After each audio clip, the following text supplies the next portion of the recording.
Hi, this is Diane from I Studio. Welcome.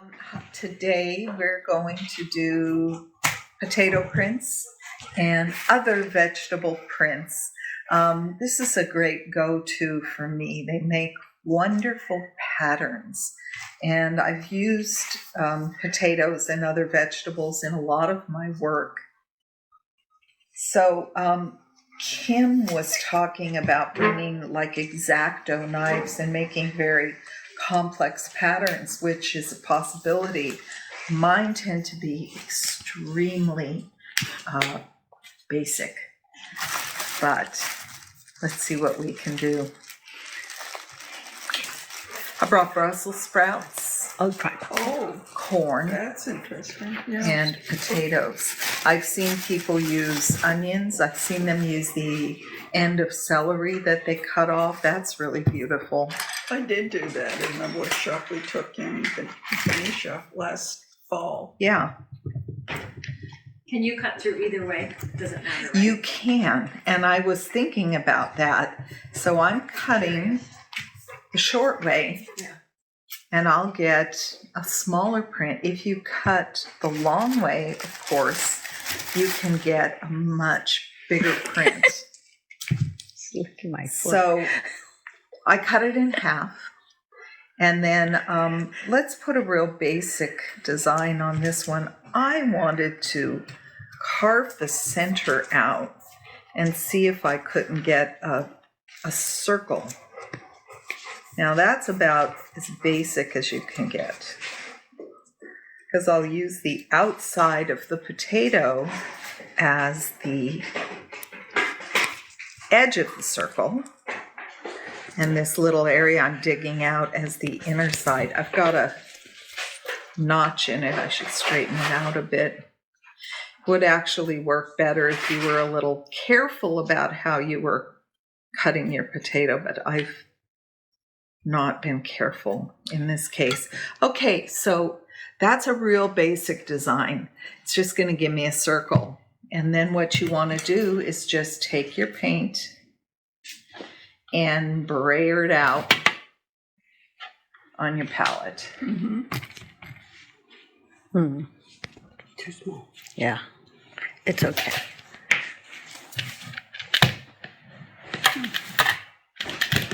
This isn't a really big pan for rolling out my paint. I should be using a larger area that I could really roll the paint out. And I'm going to give you a couple of brayer tips. Brayers are something that you don't want the paint to dry on them. I usually keep a bucket at my workstation, and then I'll just submerge it in the bucket in between prints or whatever I'm doing. Then I'll scrub it with soap and water when I'm done. And you can use like a dish scrubber or something to really clean it, which will make it last a long time. Another thing I want to tell you about your brayer is people tend to lay them down on the face. These brayers are particularly soft, and they'll get indented from the table if you lay them down. So you want to lay them on the back like that. That's how you want to rest your brayer. Okay, so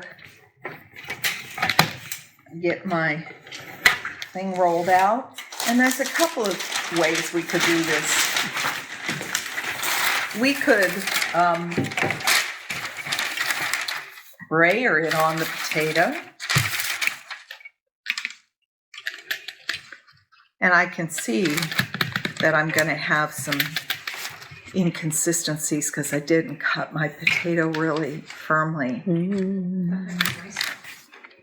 Yeah, it could be really nice. They have a real rustic quality that I just particularly love. And I like to pattern them. Okay.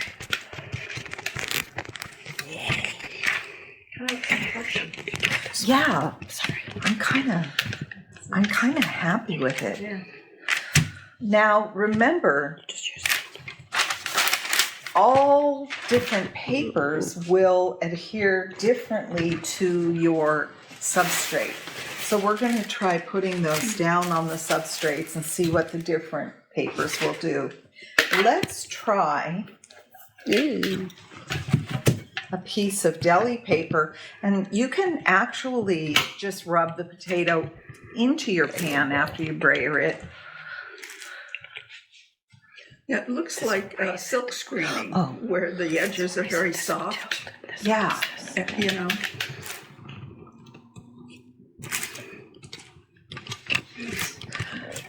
Now another thing that I like to I do think that looks pretty good. is to see what happens if I add a little water and let them run a bit. And I usually don't do this on paper. I usually do this on the substrate itself. So I don't know. There we go. So you kind of soften your edges a little bit by putting water on them. And that's also a quality that I like a lot. You could also try having your paper damp when you apply your prints. And that's going to affect the quality of your print too, making it not as sharp, softening the edges a little bit. Mm-hmm. But I think that's kind of terrific.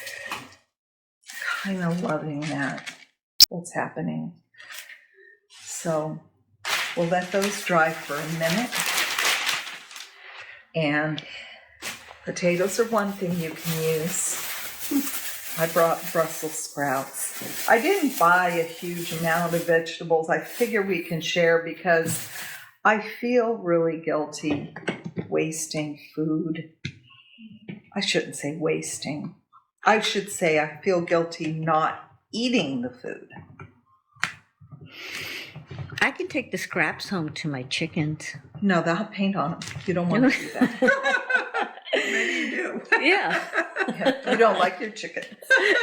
No, you like the ends, like that you don't use. Oh, anything was that's on. not used can be used, of course. Chickens or humans or whatever, but once it has paint on it, that's all she wrote. Okay.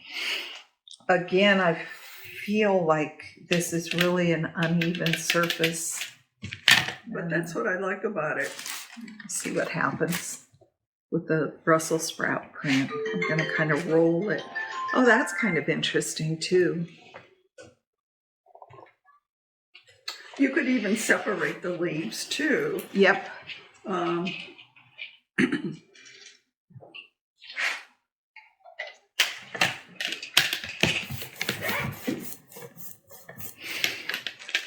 Can you skip the brayer step and just stamp into the Yes, paint? And you can.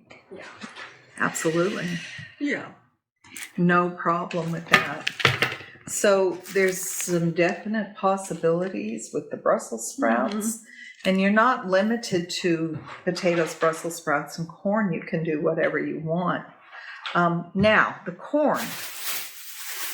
Is it fun. better to use a heavier body paint like you used, or the fluid acrylic? Or does it matter that much? You can experiment with different types of paint. See what's happening.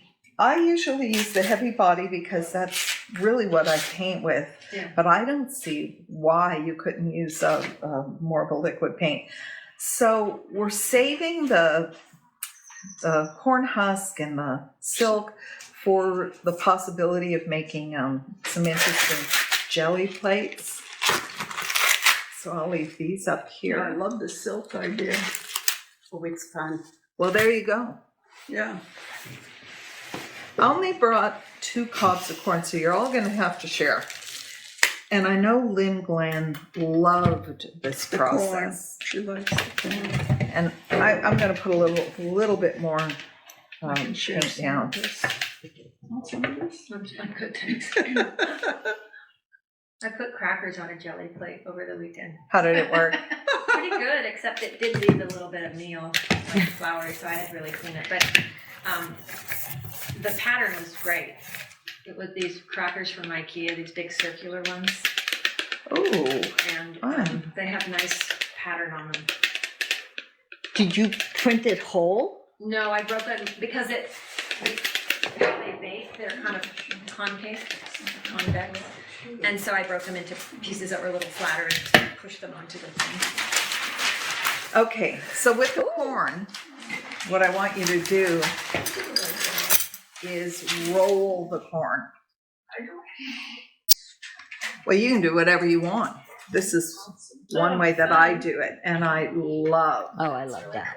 the pattern you can get with the corn. Yeah. Is just terrific. Oh, nice. Great textile print. Yeah. So let's try attaching these to the canvas, not the canvas, the panel. See what we get. Or substrate. This isn't really color pouring medium. This is really gloss gel. I just put it in here.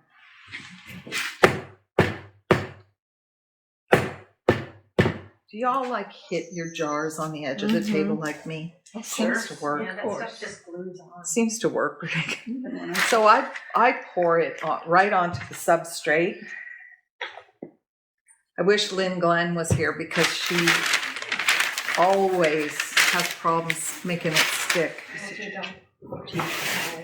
Next week is 14.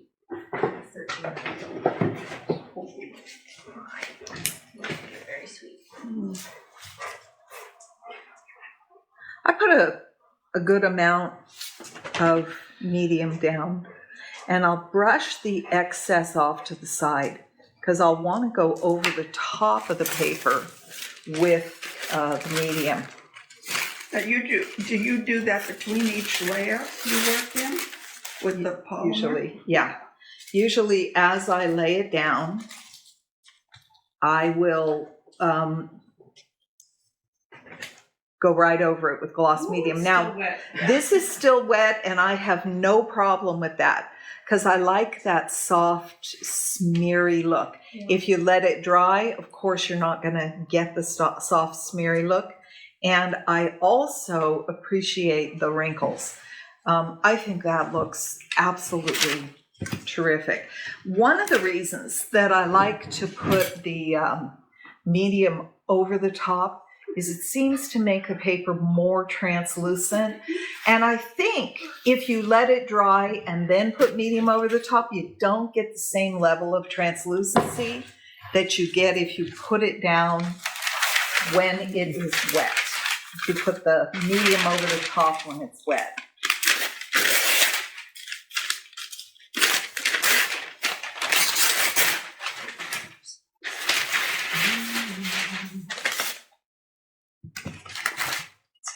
You can layer your papers too. You don't have to,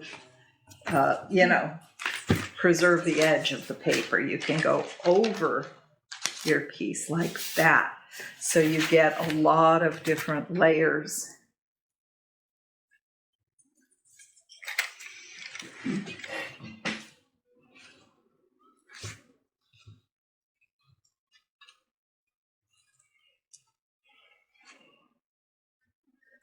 So that's just an example of the different types of papers and how differently they work on your substrate. This one being almost translucent, this one being opaque. I like to sand back into them, and they all wrinkle differently, and I take advantage of the wrinkles because they look terrific when you sand them. So that's that. I brought knives for everyone. I've got potatoes for everyone. I have corn to share, and there's some Brussels sprouts. So there you go. Thank you.